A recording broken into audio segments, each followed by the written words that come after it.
APR Group, 2 and 3 BHK premium apartments at Patancheru. Comfortable pricing, GHMC and RERA approved.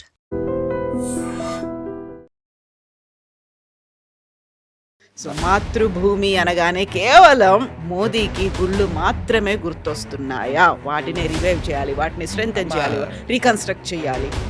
ఏ దేవాలయానికి భారత ప్రభుత్వం ₹1 ఇచ్చింది? Major గుళ్ళ గురించి మాట్లాడుతున్నాం. చాలా వరకు శిథిలావస్థలో ఉన్నాయి. ధూపదీప నైవేద్యాలు లేకుండా ఉన్నటువంటి దేవాలయాలు ఉన్నాయి. గుడి మీదే ఆధారపడినటువంటి కుటుంబాలు ఉన్నాయి. వారికి ఆర్థికంగా కూడా అందుబాటులో లేదు. దుర్మార్గుల చేతుల్లో దేవాలయాలు ఉంటే పరిస్థితి అట్టే ఉంటుంది. మోదీ ఫోకస్ అంతా దేశం కోసం, ధర్మం కోసం. దేశం కోసం ఆయన ఏం చేశారు, ఎక్కడ ఫోకస్ మిస్ అవుతోంది అనేది కూడా క్వశ్చన్. ఈరోజు నువ్వు భారతదేశం ఈరోజు ప్రపంచంలో 4వ అతిపెద్ద ఆర్థిక వ్యవస్థ, 3వ స్థానానికి చేరబోతుంది. ఇది డెవలప్మెంట్ కాదంటావా?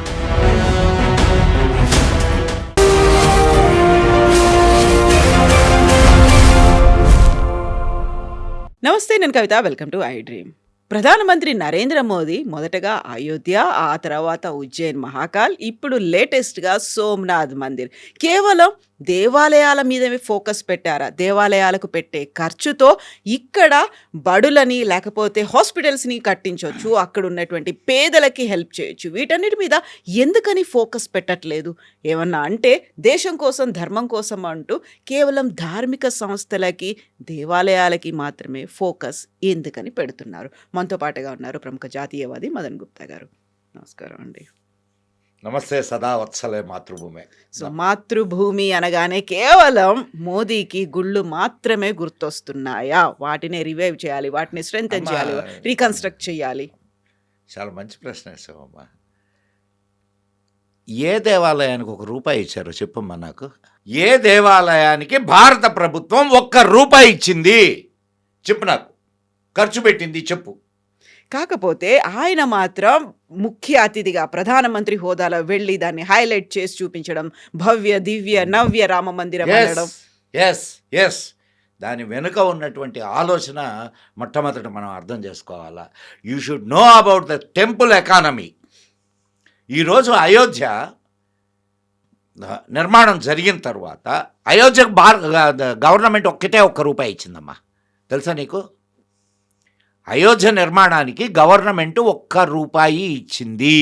డొనేషన్స్ స్వీకరిస్తున్నారు కాబట్టి ప్రభుత్వం తరఫున ₹1 వెళ్ళిందా? అంతే. ప్రతి ఇటుక భారతీయ హిందువుల యొక్క కాంట్రిబ్యూషన్, ప్రతి అంగుళం భారతీయ సనాతనుల యొక్క కాంట్రిబ్యూషన్. ఏమాత్రం అడిగే హక్కు ప్రభుత్వానికి లేదు. ఇదే కాదు, సోమనాథ్ దేవాలయం కూడా నాడు నెహ్రూ ఇవ్వలేదు, నేడు మోడీ ఇవ్వలేదు. కాకపోతే నెహ్రూని మీరు తిడుతున్నారు, మోదీని మాత్రం ఎందుకు మెచ్చుకుంటున్నారు?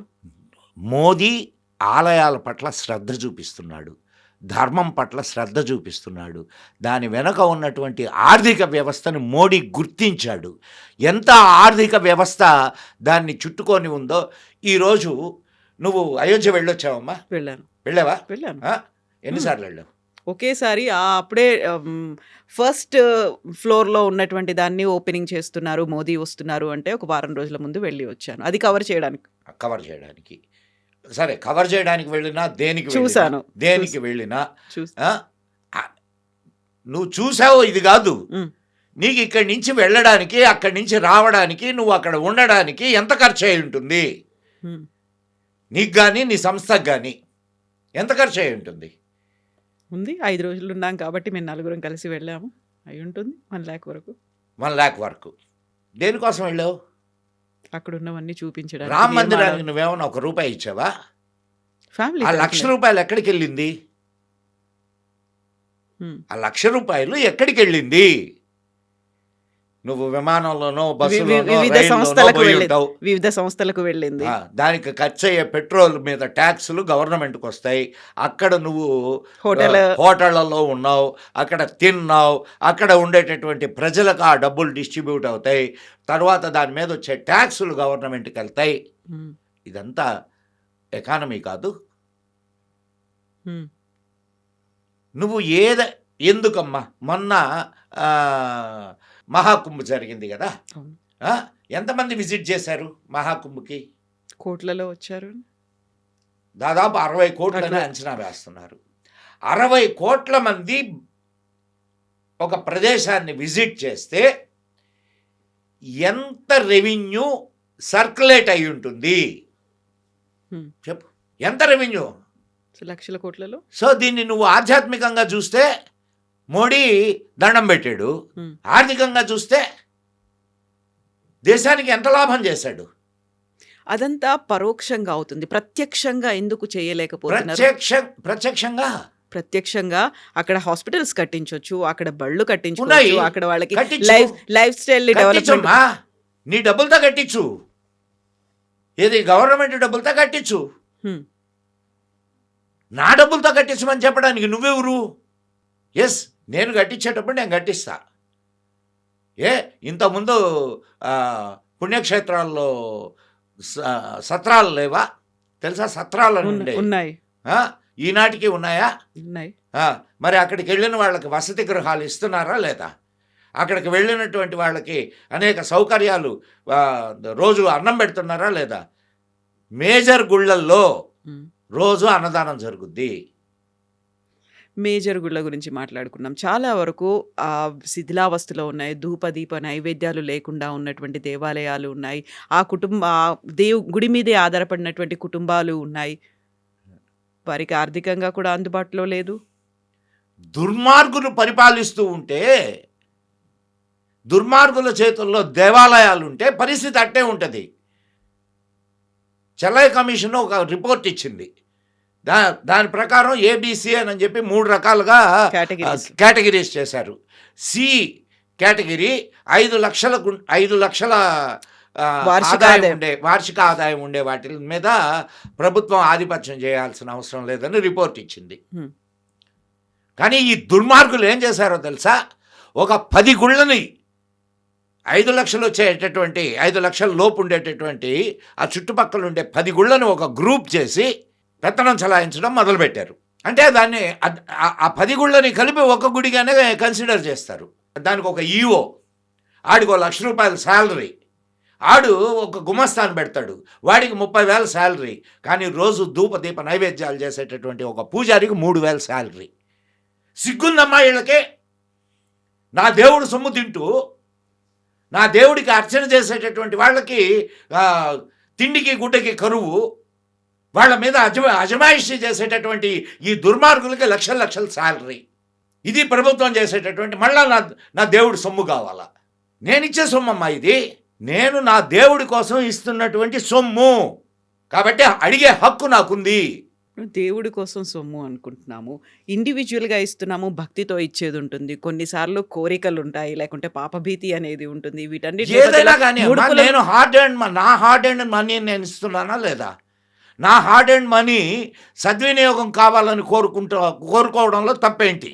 సద్వినియోగం అంటే ఎలా? దేవుడికే అన్ని ఆభరణాలు ఉండాలి, దేవుడికే అన్ని కిరీటాలు ఉండాలి, దేవాలయం తరఫున నువ్వు 100 కార్యక్రమాలు చెయ్యి, ధర్మ కార్యక్రమం ఒక్కటన్నా జరుగుతుందా దేవాలయం తరఫున? అది చేయించాల్సింది ఎవరు?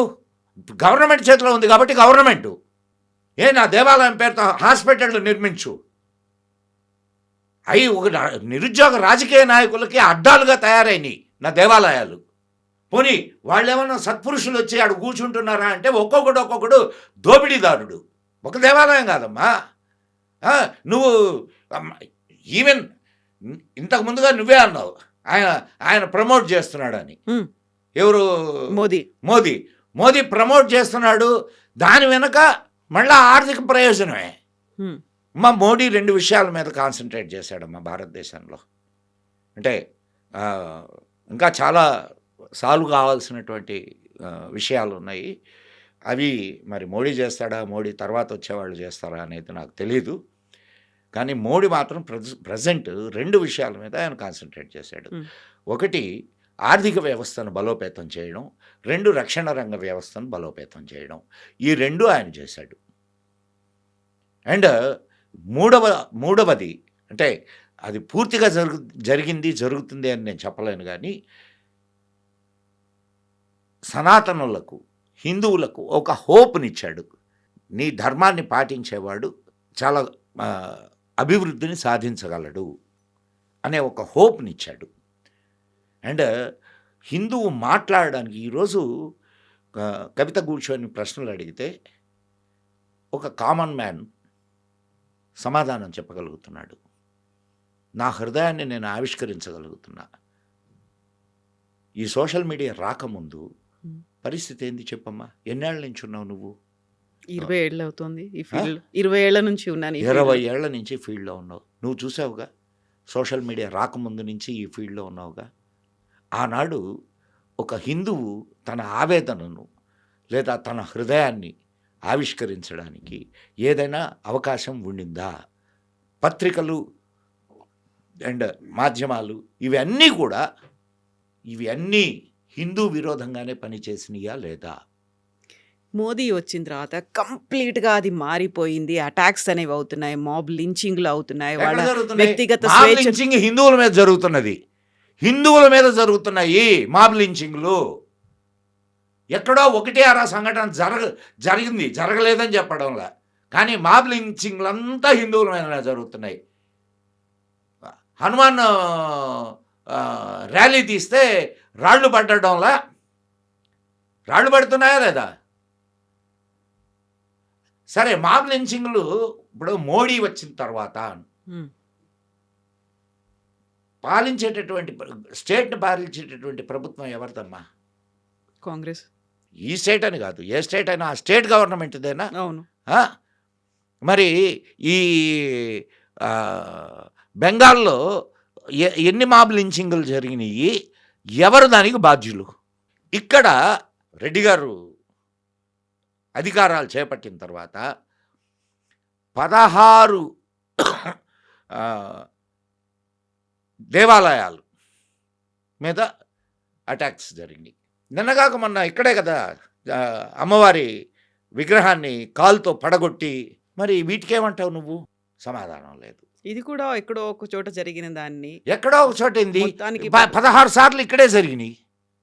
16 సార్లు ఇక్కడే జరిగినాయి. అయితే అంతకు ముందు కూడా హిందూ ప్రధానులు చాలా మంది ఉన్నారు. బట్ మోదీ వచ్చిన తర్వాత మాత్రమే ఒక హిందూ ధర్మం కోసం హిందూ పనిచేసే చైతన్యం మొదలైంది. ఒక దేశం హిందువు కోసం, మేల్కొనడం మొదలైంది. దేశం కోసం, ధర్మం కోసం అంటూ ఆ మిగతా వారికి సంబంధించినటువంటి ఆలోచనలు ఏవైతే ఉన్నాయో, భావజాలం ఏదైతుందో దాన్ని ఇది అనగదొక్కే హిందూ ప్రయత్నం. దేశం అమ్మా. ఇది హిందూ దేశం. ఇది హిందూ దేశం. ఇది హిందూ దేశం కాబట్టి హిందువుల ఆలోచనలు కరెక్టు. మరి నీకు నీకు నీకు నిన్ను ఇక్కడ తంతే ఏదైనా వేరే దేశానికి పోవాలా? ఏ దేశానికి పోతావు చెప్పు నువ్వు? నేను ఇక్కడ నీ దేశం అనేది భారతీయురాలని, నేను ఇక్కడే ఉంటాను. ఆ? భారతీయురాలని, నేను ఇక్కడే ఉంటాను. హిందువు అనే పేరుతో అంతే. మొన్న హిందువు అని చెప్పి ఫ్యాంట్లు ఇప్పి గుర్తుబట్టి కాల్చారు పహల్గాంలో. పెహల్గాంలో. మళ్ళా వాళ్ళ మీద లించింగ్లు జరుగుతున్నాయని చెప్పి నువ్వే అంటున్నావు. ఎట్లా ఇది? వాళ్ళందరూ టెర్రరిస్టులు కదా. టెర్రరిస్టులు ఒక మతానికి వ్యతిరేకంగా వర్క్ చేస్తున్నారు. అందరూ టెర్రరిస్టులు ఒక అనడానికి లేదు. మతానికి వ్యతిరేకంగా ఎవరు వర్క్ చేస్తున్నారు? బట్ అందరూ వాళ్ళే అనడానికి ఎవరు లేదు. వర్క్ చేస్తున్నారు? అక్కడి నాకు నుంచి సమాధానం చెప్పు. పాకిస్తాన్ నుంచి వచ్చినటువంటి ముస్లిం తీవ్రవాదులు, ఆ? పాకిస్తాన్ ప్రేరేపిత ముస్లిం తీవ్రవాదులు. ఇక్కడ ముస్లింలు చాలా శాంతియుతంగా ఉన్నారా? 700 పాకిస్తాన్లు ఉన్నాయి భారతదేశంలో. భారతదేశంలో 700 పాకిస్తాన్లు ఉన్నాయి. ఇక్కడ టెర్రరిస్ట్ అటాకులు జరగడం లేదా? నిన్నటికి నిన్న ఢిల్లీలో జరిగినటువంటి బాంబ్ బ్లాస్ట్లో చేసినటువంటి వ్యక్తి ఎవరు? ముస్లిం డాక్టర్. సో స్లీపర్ సెల్స్ ప్రతి ఏరియాలో ఉన్నాయి. వాళ్ళను ప్రోత్సహించేటటువంటి వాళ్ళు ఎవరు? వాళ్ళకి అండదండగా నిలబడుతున్న వాళ్ళు ఎవరు? ఇప్పుడు చెప్పమ్మా సమాధానం. దీనికి సమాధానాలు ఉండవు. రాజకీయంగా కూడా వాడుకుంటున్నారు అనే మాట. ఎవరు రాజకీయంగా వాడుకుంటున్నారు? Both వాళ్ళు parties. సిద్ధంగా ఉన్నారు. రాజకీయంగా వాడబడడానికి వాళ్ళు సిద్ధంగా ఉన్నారు. గంపగుత్తగా ఓట్లేస్తారు వాళ్ళు. ఇదిగో ఒక నిర్ణయం తీసుకుంటారు, అందరం కలిసి వీడికే ఓటేయాలా అనుకుంటారు. ఉమ్. కాబట్టి వాళ్ళు వీళ్ళని వాడుకుంటున్నారు, వీళ్ళు వాళ్ళని వాడుకుంటున్నారు. దాంట్లో ఇదే ఉంది. మోదీ ఫోకస్ అంతా దేశం కోసం, ధర్మం కోసం అన్నప్పుడు దేశం కోసం ఆయన ఏం చేశారు ఎక్కడ ఫోకస్ మిస్ అవుతోంది అనేది కూడా క్వశ్చన్స్ ఈరోజు వస్తున్నాయి. నువ్వు భారతదేశం ఈరోజు ప్రపంచంలో 4వ అతిపెద్ద ఆర్థిక వ్యవస్థ. 3వ స్థానానికి చేరబోతున్నాం. ఉమ్, ఓకే. ఇది డెవలప్మెంట్ కాదంటావా? ఇన్ఫ్రాస్ట్రక్చరల్గా భారతదేశంలో ఎంత ఎంత అభివృద్ధి జరిగింది? ఎన్ని కంపెనీలు భారతదేశానికి పెట్టుబడులు పెడుతూ వస్తున్నాయి? పెట్టుబడులు పెడుతూ వస్తూ ఉంటే, ఇక్కడ ఉత్పత్తి జరుగుతూ ఉంటే, ఇక్కడి నుంచి ప్రపంచం అంతా మన ఉత్పత్తులు వెళుతూ ఉంటే, మరి ట్యాక్సులు అవి నీ దేశానికి రావా? ఇక్కడ ఉద్యోగాలు పెరగవా? పెరుగుతాయా పెరగవా అమ్మా? ఉమ్, మరి ఇంత అదొకటే కాకుండా నీకు తెలియదమ్మా, మా మా మేము ఎంత కళ్ళతో చూసినటువంటి వాళ్ళం. ఏదైనా బస్సులో కానీ కారులో కానీ పల్లెల్లో వెళుతూ ఉంటే ఉమ్, ఆడవాళ్ళు టక్కన లేచి నిలబడేవాళ్ళమ్మ దారి పక్కన. అవును. వాష్రూమ్స్ అవి లేకపోవడం వల్ల. అది చాలా చిన్న ఇష్యూగా, చాలా ఇదైన ఇష్యూగా కనిపించవచ్చు. కానీ ఎంత ఇబ్బందికరమైన విషయం ఆలోచించు ఒక అవును. ఆడపిల్లగా. అవును. ఆ? మరి ఇంటింటికి వాష్రూమ్స్ ఇచ్చారు, కరెక్ట్ కాదు? అవునా కాదమ్మా? పరిశుభ్రత నేర్పించాడు. నువ్వు ఇంతకుముందు ఉమ్, నేను ఎక్కడో ఎందుకు, ఇదే సిటీలో బస్ స్టాండ్కి వెళ్ళినా, రైల్వే స్టేషన్కి వెళ్ళినా, ఎక్కడికి వెళ్ళినా మొత్తం గోడలన్నీ ఆ, మన ఉమ్మి వరకు. పాన్తో ఉమ్మేసి ఉండేవాళ్ళు గోడలన్నీ. నువ్వు ఇప్పుడు చూడు ఎంత శుభ్రంగా ఉంటున్నాయో. అవునా కాదా? ఇదంతా మార్పు కాదు.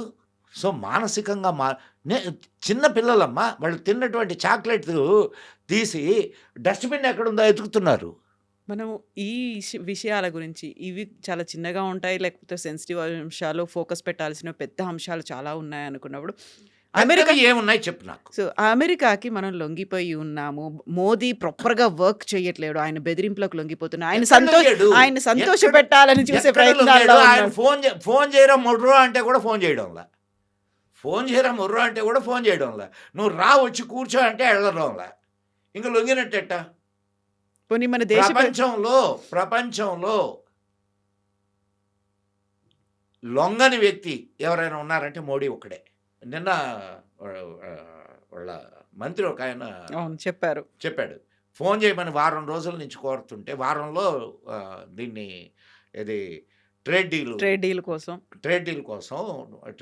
అయిపోతుంది, ఆయన ఒకసారి ఫోన్ చేయమంటే ఆయన ఫోన్లో దొరకడం లేదు అని.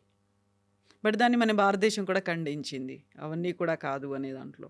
సో యాక్సెప్ట్ చేయలేదు, ముందే యాక్సెప్ట్ చేయలేదు, ఫోన్ ఇప్పుడు చేయలేదు అనే నీకు ఒక్క విషయం అమ్మా, ఇది విదేశాంగ వ్యవహారాల్లో చాలా ఆచితూచి అడుగు వేయాల. భవిష్యత్ తరాల కోసం కూడా ఉపయోగపడాలి. నీ దేశ ప్రయోజనాన్ని తాకట్టు పెట్టకూడదు. నీ దేశ ప్రయోజనాలు ఇప్పుడు రష్యా నుంచి నువ్వు ఆయిల్ కొనొద్దని అన్నావు. ఉమ్, రష్యా ఇచ్చే రేటుకు నువ్వు ఉమ్, అవునా కదా? నువ్వు ఇస్తే ఎందుకు కొంటావు? అవును.